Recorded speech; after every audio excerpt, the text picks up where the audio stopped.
Salve galerinha, tudo bem? Pessoal, na aula passada a gente viu o sistema nervoso. A gente vai continuar vendo o sistema nervoso, hoje a gente vai ver a organização dele. Duas aulas porque é um sistema complexo.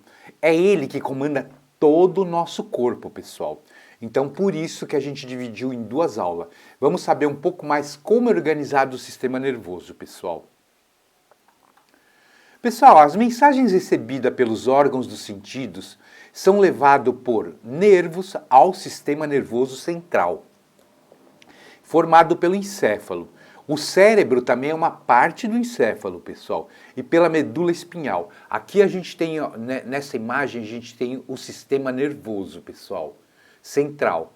Tem o encéfalo, como a gente falou, e a medula espinhal. E os nervos, pessoal? Que carregam os sinais, como a gente viu na aula passada, certo? Vamos continuar então. No sistema nervoso central são feitas conexões entre os neurônios e através dos nervos formados por prolongamentos dos neurônios. Dentre tantos, os axônios, lembraram do axônios que a gente viu na aula passada? São enviadas mensagens ao músculo ou glândula. Lembraram dos neurônios, pessoal? Aquela célulazinha cheia de extensõezinhas com aquele rabinho que envia mensagem para os músculos. Se não lembraram, dá uma revisão na aula passada, pessoal. O conjunto de nervos que recebe mensagem e conduz as respostas é chamado de sistema nervoso periférico. Vamos conhecer um pouco mais sobre partes do sistema nervoso, pessoal. Pessoal, sistema nervoso central, esse em vermelhinho, ó, é formado pelo encéfalo, aqui essa coluninha em vermelho, este é o sistema nervoso central. Já em azul, que são as terminações nervosas, é o sistema nervoso periférico. Bem tranquilo isso, né? Periférico, vocês imaginam, vai para mão e perna, e sistema nervoso central distribui a informação. Memória, emoções, sede, fome, inteligência, controle sobre boa parte do que fazemos, tudo isso depende do nosso encéfalo, pessoal, que está aqui dentro da nossa cabeça. Uma massa cinzenta protegida pelos ossos do crânio, ou seja, está aqui dentro, pessoal. No encéfalo há várias regiões, todas trabalhando em conjunto, pessoal. Cérebro é a maior parte do encéfalo, pessoal. Aqui está um cérebro, pessoal. Essa parte em cinza aqui maior. Cinza não, marrom acinzentado. É esse daqui aqui em cima, ó. No cérebro estão as áreas responsáveis pelos sentidos. Os sentidos são visão, audição, olfato, tato e gustação, pessoal. Visão, olhar. Audição, ouvir. Olfato, cheirar. Tato, quando a gente põe a mão em alguma coisa, isso é o tato, pessoal. E gustação, quando a gente come. E pela linguagem escrita e falada, pessoal. Pelo raciocínio, pela aprendizagem, pela memória e pelo controle voluntário dos músculos, entre outros. Vocês viram a importância disso. Quanta função ele tem, o cérebro, né? O cerebelo, pessoal, controla a postura ou equilíbrio do corpo e coordena os movimentos, trabalhando em conjunto com o cérebro. Pessoal, o cerebelo, essa parte aqui embaixo, olha o mouse, essa parte aqui embaixo é o cerebelo, é uma parte do cérebro, do encéfalo, pessoal. O bulbo controla a parte involuntária da respiração, os batimentos do coração, a pressão do sangue ou o reflexo da tosse e do espirro, além de regular a salivação, o ato de engolir e outras funções dos sistemas digestório. Pessoal, o bulbo está aqui nessa parte aqui embaixo. Olha pela imagem aqui, a gente tem o bulbo. O tálamo, pessoal, recebe mensagem dos órgãos do sentido e as transmite para as regiões apropriadas ao cérebro. Pessoal, órgãos do sentido, olhos, ouvido, nariz, traz sentidos para a gente. O tálamo está aqui, pessoal. Cadê o tálamo? Essa partezinha, essa bolinha preta aqui no meio, pessoal, do encéfalo. O hipotálamo, entre outras funções, controla a temperatura do corpo, a digestão, a sede, a fome e, com o bulbo, os batimentos do coração e a pressão do sangue. Também regula a produção de hormônios da hipófise, glândula endócrina. Pessoal, o hipotálamo. O hipotálamo está bem aqui, olha, nessa região aqui. Vocês estão vendo? E ele tem uma grande, apesar de tão pequenininho, olha a quantidade de função que ele tem. Ele controla a digestão, a sede, a fome. E com o bulbo associado, o bulbo, que está aqui embaixo, ó, pessoal, ele controla a produção de hormônios no nosso corpo. Como a gente acabou de ver, pessoal, o encéfalo controla muitos órgãos do corpo humano. É extremamente importante para o nosso corpo. Por isso, acidentes que causam lesões nessa região podem levar à morte ou afetar seriamente muitas funções do organismo. Claro, com tanta função aqui na nossa cabeça, um acidente pode levar à morte ou danificar um monte de função do organismo, pessoal. A medula espinhal é um cordão formado por tecido nervoso com cerca de 40 centímetros de comprimento e é protegida pela coluna vertebral. Vocês lembram que a coluna vertebral ficava bem nessa parte vermelha, pessoal? Aqui também ela protege a medula espinhal, porque é um órgão muito sensível, extremamente importante, pessoal. É essa região aqui em vermelho no desenho, pessoal, a medula espinhal. Ela transmite toda a informação do cerebelo, do cérebro, para o resto das terminações nervosas. Muitas reações automáticas, chamada atos reflexos, pessoal, importante isso, ou simplesmente reflexos, não passa pelo encéfalo, mas são comandados pela medula. É o que acontece quando tocamos um objeto muito quente. Pessoal, vocês já perceberam que quando a gente toca um objeto quente, é automático a gente tirar a mão? Pois é, isso é comandado pela medula espinhal, pessoal. E a gente tira a mão rapidamente. E quando a gente pisa no espinho, a gente não levanta o pé também? Comandado pela medula espinhal, pessoal. Essas reações muito rápidas do corpo, tentando se proteger. Os nervos da mão ou do pé levam impulsos para a medula, que envia então uma mensagem para os músculos e eles se contraem para a mão e a perna, fazendo o movimento. Quando a gente vai pôr a mão numa coisa quente, automaticamente a gente tem esse movimento. O neurônio sensorial ou sensitivo, pessoal, fica no interior de um nervo que recebe o estímulo da pele, o neurônio de associação. Ele está associado na medula espinhal, que recebe um impulso nervoso do primeiro neurônio, e o neurônio motor, que recebe o impulso do neurônio da associação e que leva para o músculo. Esses neurônios todos que a gente falou, pessoal, é que está associado quando a gente coloca a mão numa coisa quente, por exemplo, e a gente tira ela automática. Ou quando a gente pisa no espinho também, que a gente levanta o pé com tudo, pessoal. São todos esses neurônios que estão associados a isso. Um retrai automaticamente a mão da gente, no caso da gente pegar algo quente. E o outro sente o calor. A medula espinhal, pessoal, vamos saber um pouquinho dela. Esse encadeamento de neurônios é chamado arco reflexo. Pessoal, repara no desenho. Olha só, porque é chamado arco reflexo. O neurônio motor é responsável pelo nosso movimento. Naquele exemplo de colocar a mão numa coisa quente. Quando a gente põe a mão na coisa quente, a gente automaticamente tira a mão. Esse é o resultado do neurônio motor. A sensação de calor da gente colocar a mão na coisa quente é responsabilidade desse outro neurônio aqui, neurônio sensitivo.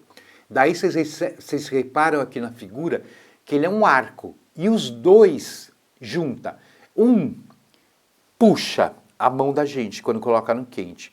O outro dá a sensação de calor para o nosso corpo.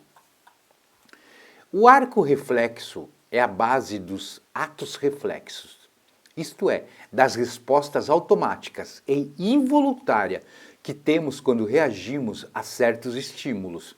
Pessoal, o que está dizendo aí?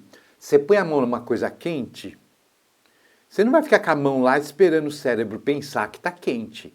Você tira automaticamente, é isso que está dizendo.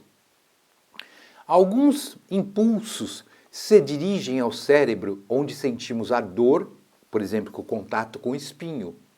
Mas quando a mensagem da dor está sendo registrada no cérebro, o braço já se moveu, porque o caminho de ida e volta dos impulsos pela medula é mais rápido que o percurso até o cérebro e a tomada de consciência do que aconteceu. Pessoal, o que está dizendo? Vamos imaginar, a gente pisa no espinho, o nosso corpo reage automaticamente tirando o pé. Depois é que ele manda a mensagem para o nosso cérebro para a gente processar a dor da pisada do espinho. Ficou claro isso para vocês? O mesmo exemplo a gente pode citar no que a gente está falando. Quando a gente põe a mão numa panela quente, na água quente, a gente tira automaticamente. Depois é que o cérebro recebe a informação que isso está quente e envia para a gente a mensagem que a gente tocou numa coisa quente. Vocês entenderam? Primeiro a reação, depois o sentimento. Ou seja, primeiro você tira a parte do corpo seu que está doendo, que está, no caso do calor, que está queimando. Depois que o cérebro processa a informação. O espirro, por exemplo, é um reflexo que ocorre quando algo irrita o nariz, pessoal. A gente espirra quando alguma coisa faz aquela coceguinha no nariz. Isso que está dizendo, pessoal.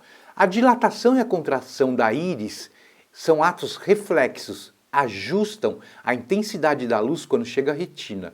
Pessoal, quando a gente olha para o... Não vamos citar o exemplo de olhar para o sol, porque vocês podem inventar de olhar para o sol e vão queimar a retina. Quando a gente pega uma luz muito forte, a gente não dá uma fechadinha no olho para diminuir a intensidade da luz? É isso que está falando. A dilatação e contração são atos reflexos. Primeiro os atos reflexos, primeiro a gente tem ação, depois a gente processa a situação. Há reflexos que podem ser aprendidos, como treinamento, por exemplo.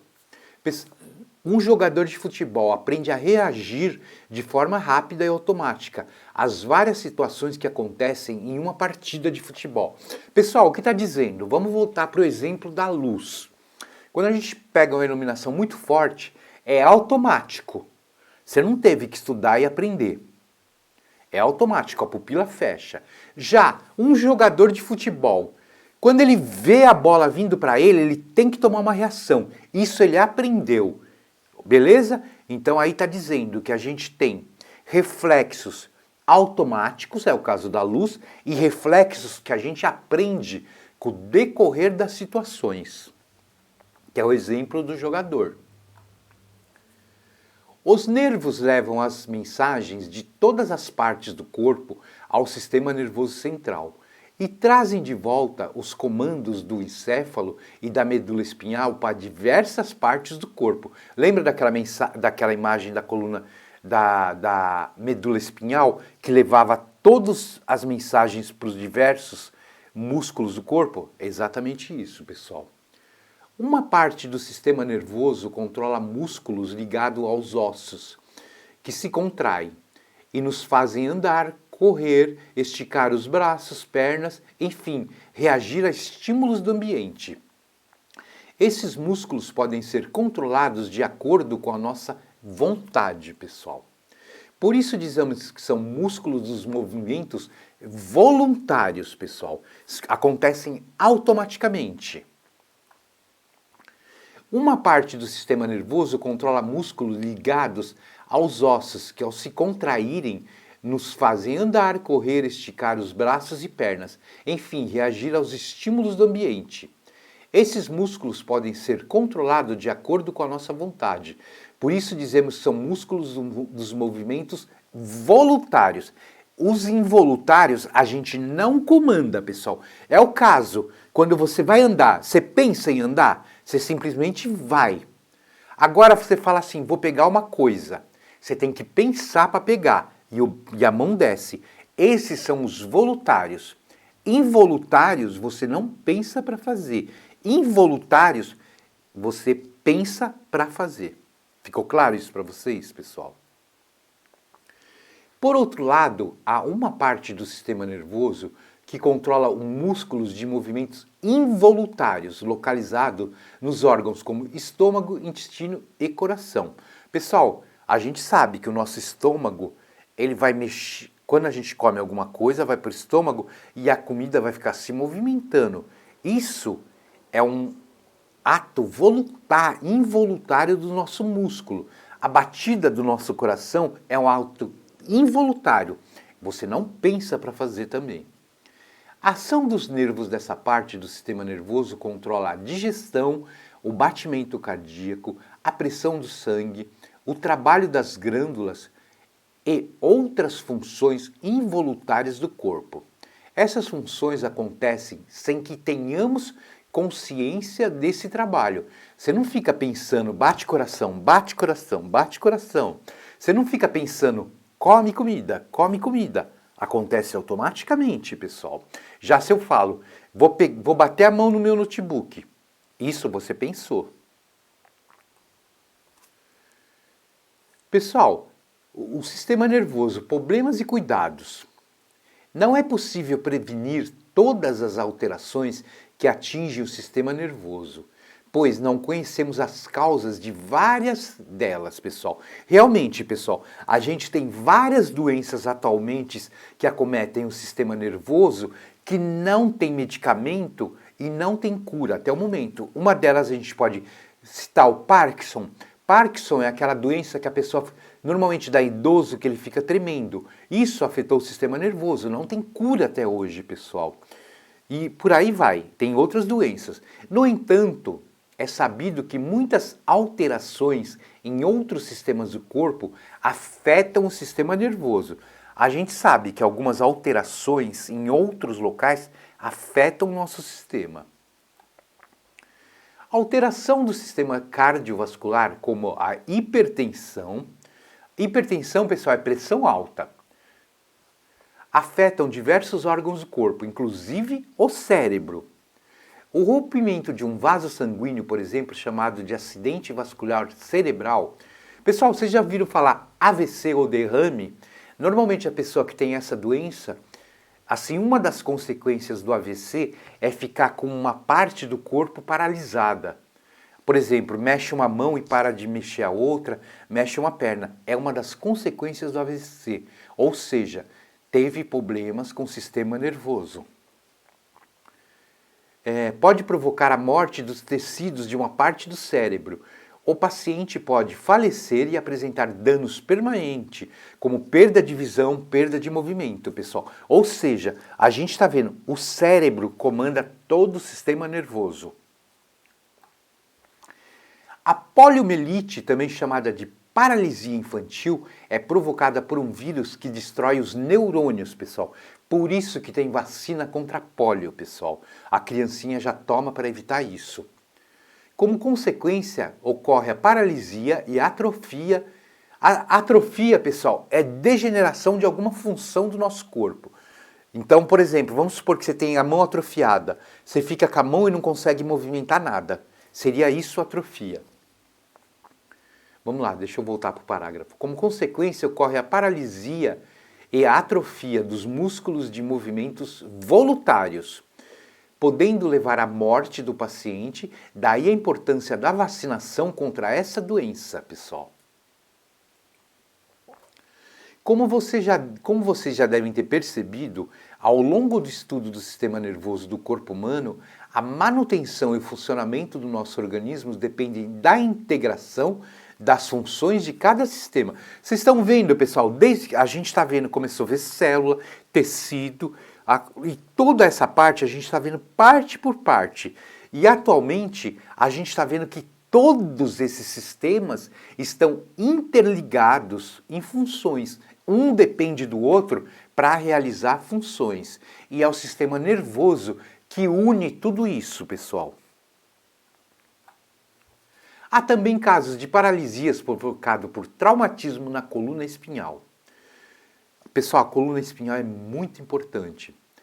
Quando as lesões ocorrem na parte torácica, no início da parte lombar da coluna, podem causar paralisia dos membros inferiores. Isso é paraplegia, pessoal. Quando a pessoa fica sem movimentos na perna, que depende de cadeira de roda, isso é uma paraplegia, pessoal. Lesões na parte cervical da coluna podem causar paralisia dos membros superiores e inferiores e a pessoa torna tetraplégica. Pessoal, tetraplégica é quando braços e pernas não funcionam. Paraplégicas é quando só a perna não funciona. Pessoal, por hoje é só. Eu agora, na próxima, a gente vai fazer uma live online pelo Google Meet para tirar a dúvida de vocês, porque a semana que vem eu já vou postar atividade disso. Beleza, pessoal? Então vou fazer a live para tirar as dúvidas. Vou ver se a professora Iris quer participar também, que vocês gostaram pra caramba da aula em conjunto com ela. E vamos tocando o barco. Se cuidem, pessoal. Álcool gel na mão, máscara, cuidem de vocês e da família de vocês, tá legal, pessoal? Abração para todo mundo.